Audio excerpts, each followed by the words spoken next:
29 anni e non mi sono mai ubriacato. Ogni volta che dico questa cosa abitando in Veneto a qualcuno, pensano questo qua è matto.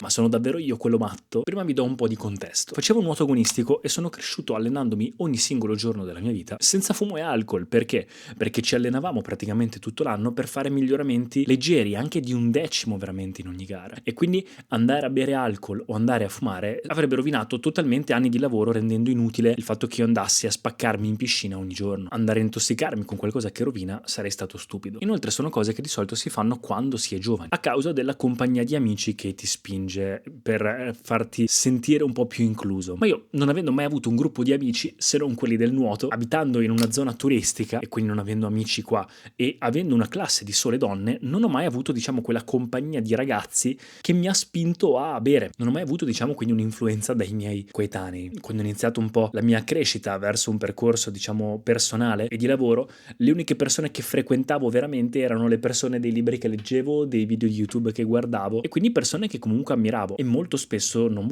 bevevano e non fumavano, quindi non mi è mai saltato in mente. E infine, come ultima cosa, il mio percorso interiore che ho iniziato, perché negli ultimi anni mi sono distrutto e ricostruito, di cui parlo sempre qua sul mio canale, mi ha dato la chiarezza definitiva per capire che non mi serviva, anche perché tanta gente beve anche per una questione di leggerezza, per sentirsi un po' più tranquilli nel fare alcune cose, un po' più sereni, ma quella leggerezza iniziavo a sentirla semplicemente nel sedermi per terra e respirare in un certo modo ogni mattina, senza effetti collaterali. Anzi, invece che fare un passo indietro per inibirsi, quindi alterarsi, era più fare un passo di lucidità, quindi un passo avanti, sentirsi più consapevoli e avere comunque quella leggerezza. Quindi non ne ho mai sentito il bisogno, e in più ho sempre pensato che se devo uscire e bere per divertirmi un po' di più, perché quella situazione, quella compagnia di amici eccetera, cioè mi impedisce di farlo a pieno, se non bevo qualcosa, allora c'è qualcosa che non va. Io semplicemente di solito, se in una situazione non mi trovo bene, me ne vado. In una situazione del genere, ovviamente. Non ho proprio mai bevuto? Ho provato. Ho addirittura lavorato in discoteca per un periodo col mio migliore amico. Ogni lunedì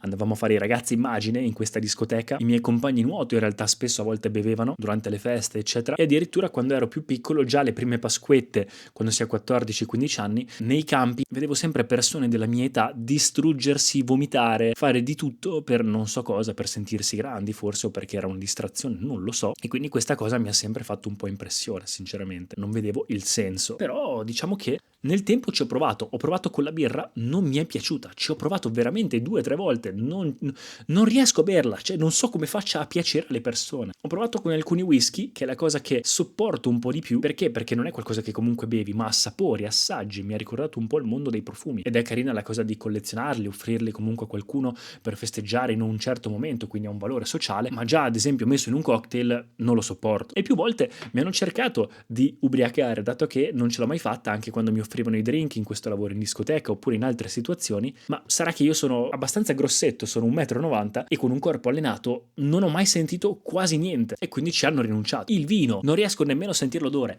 Questo sarà un discorso per un altro video, ma penso che veramente il vino sia la cosa più sopravvalutata del mondo. Io non lo capisco, non lo sopporto, è terribile. So che c'è tutto un mondo, anzi io sono cresciuto in un mondo in cui la ristorazione è la cosa principale che fanno tutti i miei amici o amici sommelier. Io qua abito sul Lago di Garda e l'unico liceo che praticamente c'è qua vicino, che io non ho fatto, ne ho fatto un altro, è l'alberghiero. Sono cresciuto a cantine, sono cresciuto a grappe con mio padre, di tutto e di più. Se c'è una cosa che non sopporto al mondo è il vino, terribile. In più quella cosa che ti dicono ma un bicchiere di vino al giorno fa bene, oddio, adesso ci arriviamo. Quindi ci ho provato, non sono astemio per qualche valore morale, ognuno fa quello che vuole, se ci si diverte così con consapevolezza, sai i danni, basta che non fai del male a nessuno, sai che stai facendo del male a te stesso, vabbè, uno è libero di fare quello che vuole. Ma adesso partiamo da un punto di vista oggettivo. Non disseta, non sfama, costa di più, tanto di più, ha tantissime calorie, che forse è il motivo principale per cui quando ero piccolo stavo attento alla linea, non bevevo, non mi faceva bere, ed è letteralmente veleno per il corpo. Gli ultimi studi hanno dimostrato che anche solo una piccola dose di alcol, soprattutto se mantenuta regolarmente, crea dei danni al corpo irreversibili e accumulabili. Quindi la questione di anni fa che ti dicevano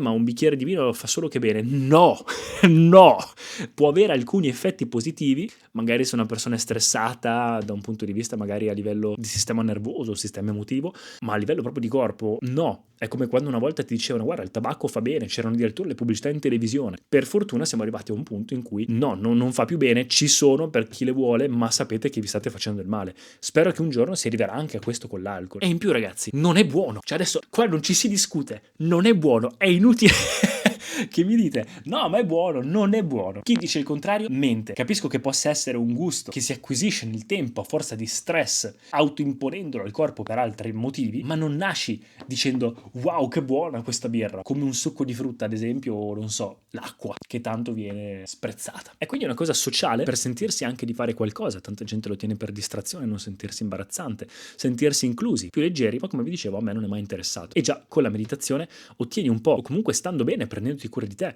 ottieni degli effetti molto simili, ma senza dipendere da qualcosa di esterno, senza gli effetti anche collaterali, perché poi se dipendi da qualcosa di esterno per sentirti leggero, automaticamente ti schiavizza questa cosa, perché poi ogni volta che vuoi sentirti in quel modo, vai su quella cosa e se ha degli effetti collaterali diventa problematico. Quindi non so ragazzi, sono io il matto? Spero che come il fumo ci si accorga pian piano col tempo quanto fa male, perché immaginatevi degli alieni che arrivano sulla Terra e dicono ma cosa stanno facendo questi qua?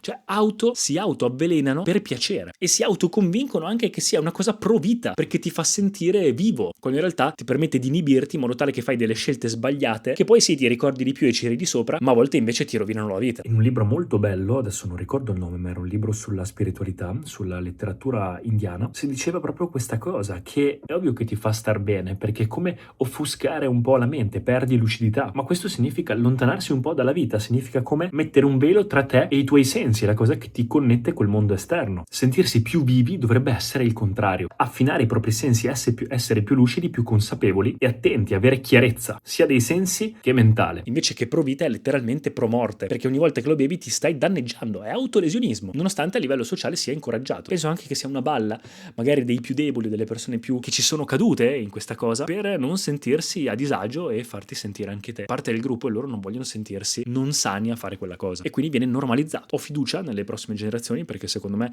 piano piano, anche con i trend che si vedono online, anche con Brian Johnson eccetera, c'è sempre più attenzione verso la salute mentale, la cura di sé e anche la longevità, quindi sostenere il proprio corpo al massimo, l'ottimizzazione, e spero che pian piano quindi le nuove generazioni capiscano quanto sia sciocco questa cosa, che poi uno ogni tanto voglia bersi qualcosa mentre sta mangiando, oppure proprio sapendo quello che sta facendo. Tutto nella vita si può fare, ma cambiare una cosa da compulsione a consapevolezza, soprattutto a livello di società, quello sarebbe l'obiettivo, e quindi che non sia una cosa così normalizzata.